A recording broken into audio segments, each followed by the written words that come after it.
Alright guys, apparently when you say the name Jesus Christ or God, you get cut off real quick, and that would be Satan for you. So obviously my live stream didn't go where I wanted it to go, but it's going still. It's gonna go. I don't care what Satan likes, what he doesn't like. Right now, he's just gonna get it. He's gonna take it like a big boy. So, Hebrews 13:2.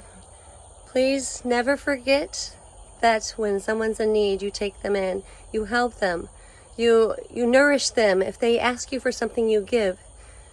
If you know anything at all, you know that this verse means you never know when you'll be entertaining an angel. So with that said, I'm going to show you a little bit of outside and tell you what happened today, because I really don't want to be on camera. I hate it. Morgellons just makes you just want to shy away from everything. So back to what I was saying, and I hope you guys can see more clearly now, that everything that we've been told is a lie. But we know in our hearts, it's been there, it's lived there from day one. It's never left us. All we gotta do is take the time to listen.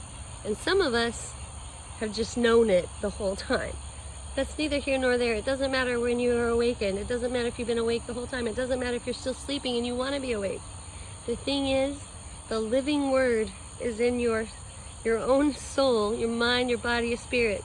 Your body is the Lord's temple. Your body harbors all the answers because you are the temple. It's not a building above your head, a building that you go to with a big sign outside that says what religion it is, because we are all one. We're not a religion. We are God's children. And that's where the whole world is like messed up. They forgot what the living word was. The living word is within us. The Bible most certainly is the living word. But what most of us don't know is there's some of us that are blind and they can't see. And myself being one of them here soon. But I had the blessing of having vision for most of my life, so I can't complain. I'm still blessed.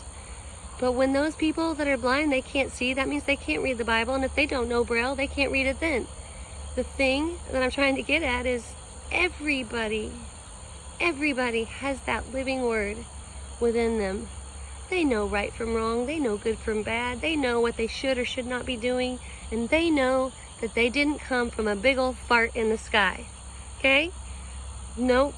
Sorry. We didn't come from a big old bang. The only bang that happened is like someone's head falling on the floor where they forgot where they came from, or had no idea that they came from something bigger than a fart. And I'm not going to lie, my daughter can blow some pretty big farts. That's neither here nor there. The point is, we could be entertaining angels like right now. Every day we should do our very best. We should extend our hands. We should love one another. We should reach out.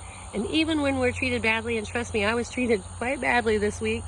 Actually, probably every week. But, you know, I had a girl call me a bee and a hoe and everything else just for simply helping a guy out and getting him a job because he had not been working for quite some time. And the other thing is, I didn't feel like lashing out at her. I didn't even feel like being butthurt. What I felt like is sad for her, because the way she spoke and the way she talked and the anger she held in her heart told me only one thing. She's so lost. And even herself can be found, but she's got to choose to seek it. I can't force that upon her, but I have the choice of being a good person in response or a bad person in response. And I'm telling you, I've had my moments where I responded quite badly and pretty much was going to go all types of screaming banshee on them. So, but I was bullied in grade school and bullied in junior high and bullied in high school until I suddenly stood up for myself and beat the senior's butt that was trying to kill me, basically. But that's not the answer, guys. It's not the answer. The answer is God. And God lives within us. If we're his temple, then he's everywhere. He radiates out of us, but we have to let him radiate. You know, my dad, like, I have been helping out an elderly man that got stranded on the side of the road. His pickup truck broke down, and he is such a kind guy, you know, and I stopped, I helped him, and we got his truck to the dealership. But he has been without now 3 weeks, and I have made trips back and forth to get him groceries, to take him to get his prescriptions, etc., etc. And at one time I actually let him use my daughter's car, who's not quite 16, but we got her car prematurely before her 16th birthday, but it was just sitting there. Let him use it. The brakes were, for some reason, when he drove it, he said the brakes went all the way to the floor. And then the next day, he said that the taillights were on and he couldn't turn them off, and now the battery was dead. Well, this gentleman lives clear out in the country, and he had been drug around by a horse that caught its rope around his ankle previously a few months before, so he had had all sorts of broken bones. Now keep in mind, he's 70 something years old, you know, so he's stooped over, he walks with a walker, sometimes a cane, but I mean, you know, he's out in the middle of a rural area, and I'm not joking when I say there's no people around for at least 10 to 20 miles, and my word, you have my word on that. So he called me yesterday, and I was working, because I work nonstop, 12-hour days. And I was like probably 75 miles from him doing my last serve job. And he called and he was like, I need groceries. I'm out of groceries. Well, I had just taken him like 4 days before, but he expected his truck back by then. Well, his truck didn't come back. They're trying to debate it. He even had gap insurance, blah, blah, blah. It doesn't really matter. But long story short, his truck's going to be another at least 2 weeks. And he's out there by himself. Elderly man, beautiful soul, broken to pieces from the horse that did damage to him. So I told him I picked him up today. I took him to get his groceries, and I said, I can't stand this. And though I had work today, and I had lots of work I needed to do, but I couldn't stand it. So I told him to take my car, I would go back to the house, my house, and he'd let me out there, or I'd let myself out there, and he'd get in the driver's seat and he'd take my car home. But in the meantime, you know, my dad has given me so much grief saying, well, he broke the pedal, he did this, he did that, because the car hasn't run right. But the thing is, the man couldn't have broke it because all he did was stay at his house and drive into town one time. You can't tell me that all this is that man's fault. Since then, I fixed the brake pedal, which was just loose and it had disconnected from the actual braking system. And then after that, I noticed that the air intake was not working correctly and the hose had broken loose, which there is a sensor on there. So I had a gentleman that was nice enough that came by the house here to purchase this RV that my girls and I used to live in, which is what I've been talking out of tonight. And in the meantime, he's like, oh, I could fix this, you know, I'm a mechanic. And I said, oh, are you? Well, my daughter's car was having this problem and that. He's like, well, let me take a look. So he looks at it, he fixes the air intake and blah, blah, blah. So in the meantime, again, this nice, kind man is needing help.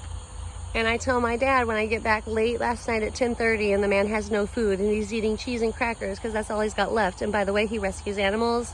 He lives on 76 acres. He has donkeys, mules, dogs, cats. Everything is a rescue.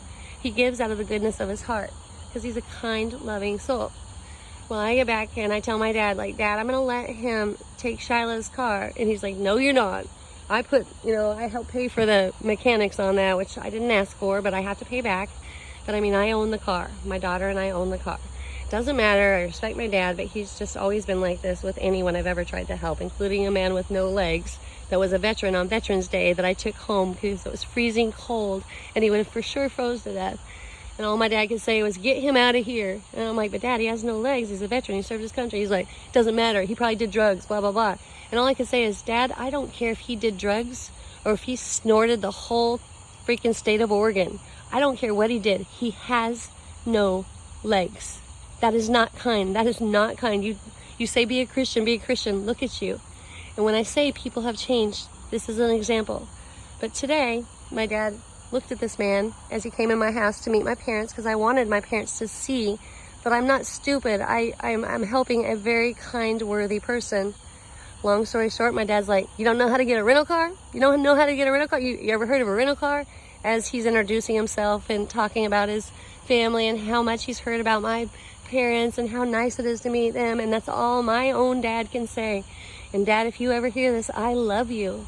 I love you with all my heart. And I am not trying to belittle you.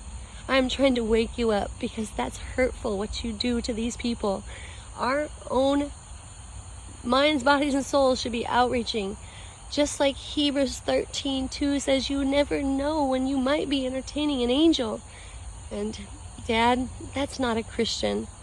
And Dad, that church building that you go to with 36 people, if that, That's not a Christian level either, because you'll do anything for any of them inside the building, but you won't reach out your hand on any level outside of that building. And therefore, you're neglecting the real church. All right, guys, that's off my chest. So this man just humbly didn't say anything. And he has my car. I'm carless right now. And that's okay. That's okay, because you know what?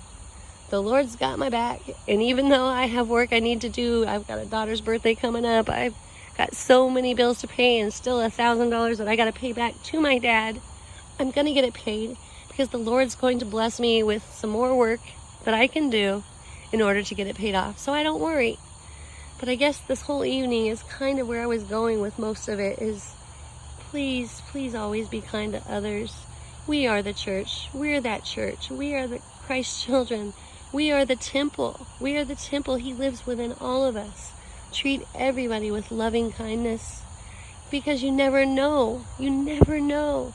You might change a life. You might entertain an angel. You know? You might be entertaining an angel. All right, guys, I love you all. Good night.